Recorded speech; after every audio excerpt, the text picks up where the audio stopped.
Hi everyone. It is a lunchtime version of the Happy Hustle Show today. Let me just check that I am live in the right place. I think so. Yes, I think so. I don't know if anyone will join me today because I'm not usually live at this time.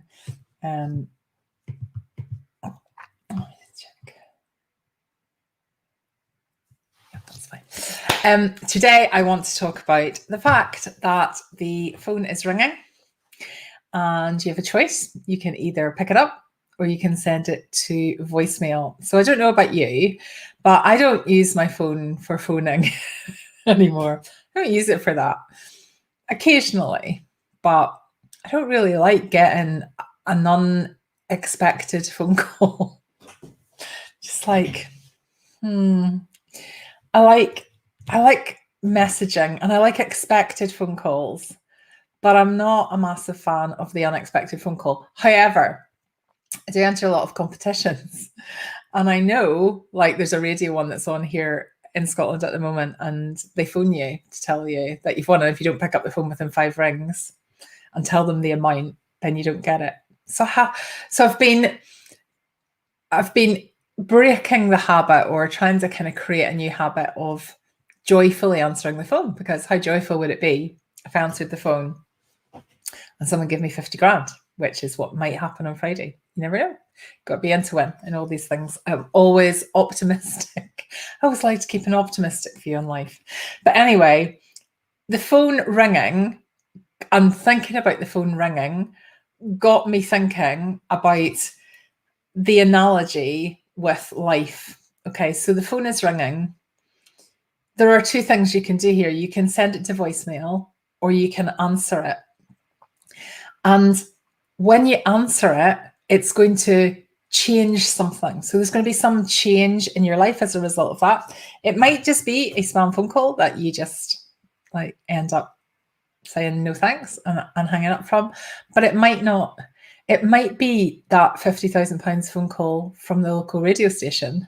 And if you don't answer the phone because you're worried that it might be, have you been in an accident in the last 5 years, that type of phone call, then potentially you could be missing out on something massive.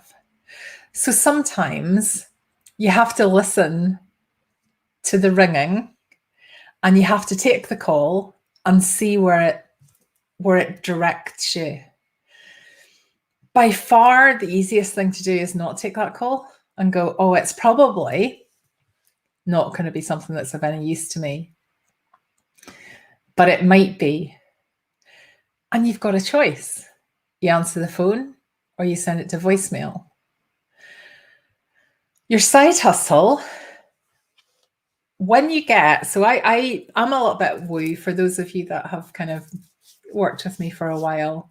Like, I genuinely believe that your side hustle is something that it's a gift that you were born to give to the world. And you might not get it absolutely spot on, totally niched down, the very first one that you launch, but it's an evolving process. And I feel I've been through a side hustle evolution over the years. But I cannot tell you how much joy I get from doing this and how much joy I get from just being in a community with incredible, like-minded, positive, action-taking women. It's just like deeply joyful. And if I hadn't answered the phone when my first side hustle called, so when I got the first idea, if I'd sent that to voicemail, if I'd just gone, oh, it's not the right time, or, you know, I'm not sure if I can make it, or it's maybe not the right thing, I'll think a bit longer about whether that's the right thing or not, I wouldn't be here. You have to take the risks. You have to take the risk of answering the phone. You have to take the actions to actually make either your side hustle now or your future hustle come into reality. So a side hustle doesn't, and a joyful side hustle, a happy side hustle, doesn't come about from ignoring the nudges that you're getting from the universe. when you have an idea and you think, do you know what? I think I could do that, or I think that might be a good path for me. When you have that, you need to explore it. You need to stop sending that to voicemail and actually go, okay, what could this look like? And remember, we're never making a decision that's forever. And I remember when I left school and I was trying to work out what I wanted to be. And my kids are at that age now, and it's such a what I love now is that times have changed considerably. So when I left school, you needed to make a decision on almost your career for life. And that's a really big thing to ask a 17-year-old to try and work out. So, there was like, you could go into public sector, that would be a job for life. You could go into banking and finance, that would be a job for life. You could go off to university, you could specialize, you could be a doctor, you could be a lawyer, you could be an artist, whatever. And I remember looking at all those opportunities and thinking, my friend had decided, in fact, she changed her mind in the end, but she had decided that she was going to go into banking and she wasn't going to go to university. And that I was like, oh no, maybe that's the right thing to do. Anyway, I remember the overwhelm of that decision and trying to make a decision for life. And what I love now is, although my kids are deciding what they want to do at uni and what they're going to do when they leave school, it doesn't feel like a for life thing anymore. Careers aren't. We know that working in public sector is not a career for life anymore. Working in banking is not a career for life anymore.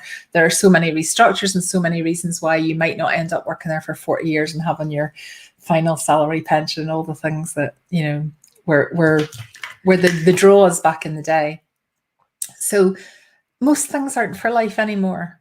In fact, I was delivering a training course on Tuesday. So it was around thinking and cognitive skills. And one of the questions in one of the exercises, I didn't actually write the course, I was just delivering it, but it was really interesting because one of the questions was, should marriage be a 5-year renewable contract? Now, it was purposely put there to be a controversial question and to try and get people to sort of flip their thinking skills and be devil's advocate and stuff.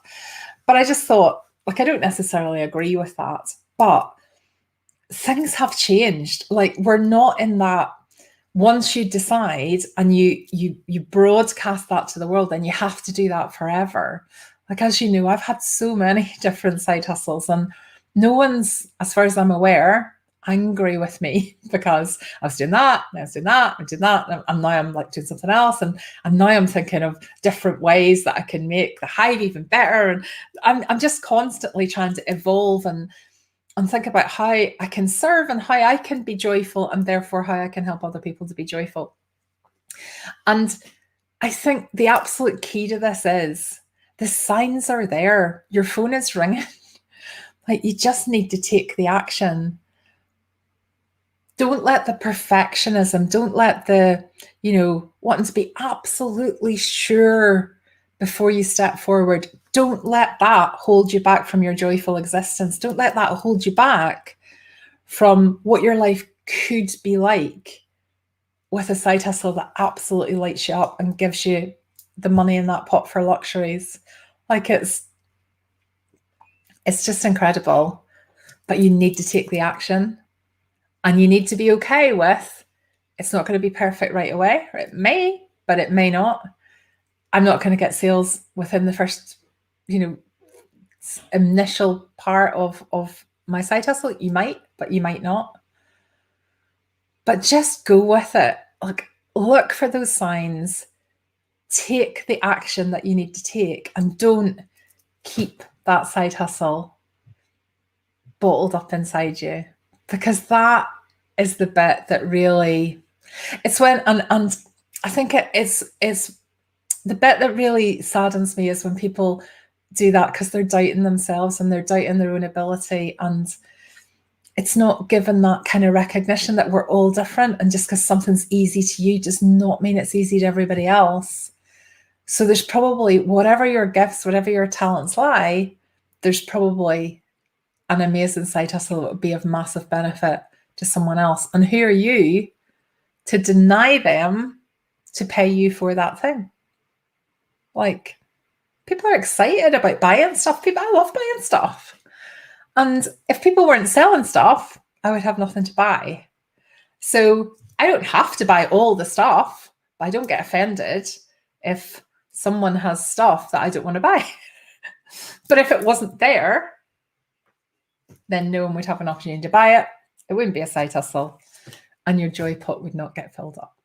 So today's action is like, answer the phone, don't send it to voicemail, look for those signs and follow them, follow your heart, and just make sure that you're taking actions that are going to fill up that side hustle pot and get you towards that side hustle vision.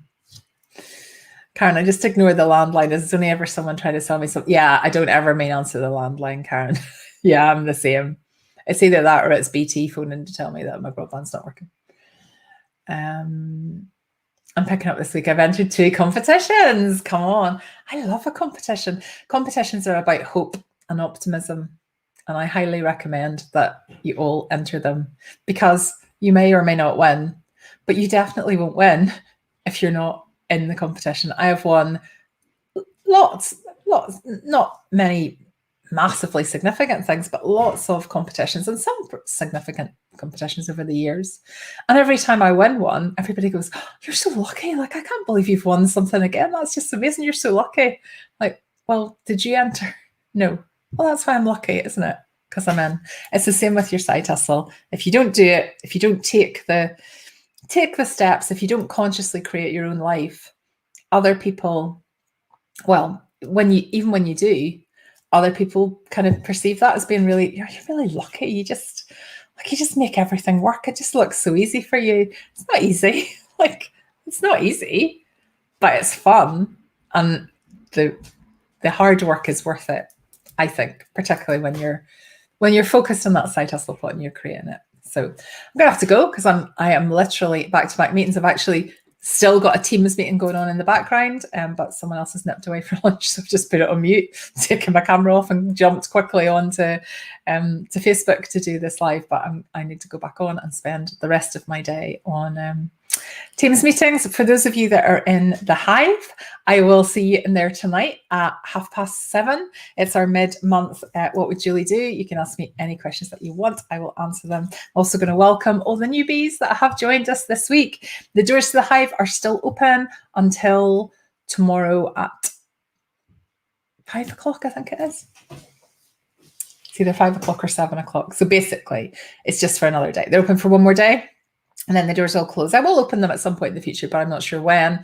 I'm not sure how much it will cost because I'm kind of restructuring and reviewing the Hive as we speak. So if you are not a member and you want an amazing, like-minded, supportive community and monthly focus sessions on your marketing and your mindset, you can join us. The link is hpy.tips, happy tips, shortened version of happy, hpy.tips. /Hive, HIVE. So you've got 24 hours. But for those of you that are already in, I will see you in there tonight. For those of you in the Start Your Happy Side Hustle clustering, I will see you on Zoom at 6:30. And I'm literally not stopping in my day job until then. So I'll probably be eating my dinner as I speak to you. So have a wonderful afternoon, everybody. And I will see some of you later on tonight. Bye.